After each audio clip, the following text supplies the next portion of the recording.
When the court announced the final judgment, silence blanketed the room. The girl, barely 17, stood trembling. Her name was Lily, and society saw her as nothing more than an inconvenience, a burden to her elite family who prioritized appearance and status over humanity. Her so-called crime wasn't theft, violence, or rebellion. It was her body. At 260 pounds, Lily didn't fit the mold of the polished, paper-thin figures her wealthy parents paraded at charity galas. And when her grades slipped slightly and she started showing signs of emotional trauma, the court ordered an unconventional form of rehabilitation, placement with a farmer in the countryside. The judge believed hard work and simple living might discipline her.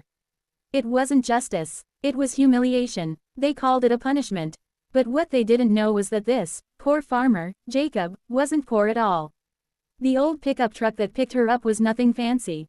Dust rose behind its tires as it rattled down the winding road toward a small wooden house nestled in the middle of vast, rolling fields. Jacob, in his early 40s, was a tall, broad-shouldered man with weathered hands and calm, gentle eyes. He didn't speak much on the drive. Lily sat silently beside him, her eyes locked on the floor, already bracing herself for more shame, more rejection, more pain. But when they arrived, things felt different. The house wasn't small because they were poor, it was small because Jacob didn't believe in waste. He wasn't flashy because he didn't need to be. Behind that modest wooden home were thousands of acres of fertile land, livestock, and a bustling agricultural business that he managed with quiet efficiency. He didn't talk about it, didn't wear it on his sleeve, and didn't care if people underestimated him. Lily's first few days were filled with awkwardness. She was ashamed of herself, hesitant to be seen, and reluctant to eat in front of anyone. Years of bullying had trained her to shrink away, to hide her laughter, to be the punchline before others could make her one. Jacob didn't rush her. Instead, he gave her space. He taught her how to tend the garden, feed the goats, and collect fresh eggs every morning. He never commented on her size, never compared her to anyone else, never made her feel anything but seen and safe. When she struggled, he helped. When she succeeded, he clapped. It wasn't performative. It was real. Days turned into weeks, and Lily began to notice things. Like the way the fields seemed to breathe with life at sunrise. Like how the animals responded to kindness faster than commands. Like how the sun felt different on her skin when she wasn't trying to hide beneath layers of self-hate. She started waking up earlier, not because she had to, but because she wanted to. She started eating heartily, not out of shame or impulse, but out of joy. She started to laugh, really laugh. One evening, as they sat on the porch sipping cold lemonade, Jacob told her something that changed everything. "You know," he said, his voice low, "people see the surface and think they know the whole story. But the roots run deeper, Lily. They always do." She looked up at him. "What do you mean?" "I mean people might have thought you were being sent here to be fixed. But you were never broken." She blinked. No one had ever said anything like that to her before. Not her parents, not her teachers, not even herself. Especially not herself. Over time, Lily learned more about the man she was living with. Jacob had inherited the land from his grandparents, who taught him that dignity wasn't in appearance but in how you treated people. He ran his farm with compassion, paying fair wages, donating produce to shelters, and mentoring troubled teens. And he never spoke of his wealth. It simply didn't define him. To Jacob, wealth was having peace in your heart and purpose in your hands. As weeks turned into months, Lily transformed, not into someone new, but into who she always was beneath the layers of pain. She discovered a love for drawing animals, and Jacob converted an old shed into a studio for her. She started sketching every day, sometimes even selling her artwork at local markets.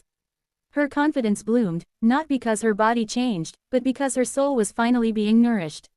And in that quiet farmhouse under an endless sky, something else began to grow, something even deeper than healing. It was love, not the kind built on appearance or expectations. It was a slow, steady affection rooted in mutual respect, patience, and trust. Jacob never tried to impress her, and Lily never felt like she had to be someone else.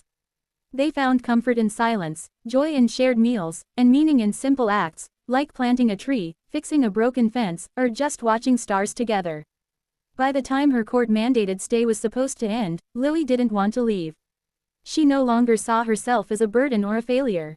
She saw herself as capable, worthy, and deeply loved. When the official came to pick her up, she looked Jacob in the eye, tears forming in hers. "I don't want to go," she whispered.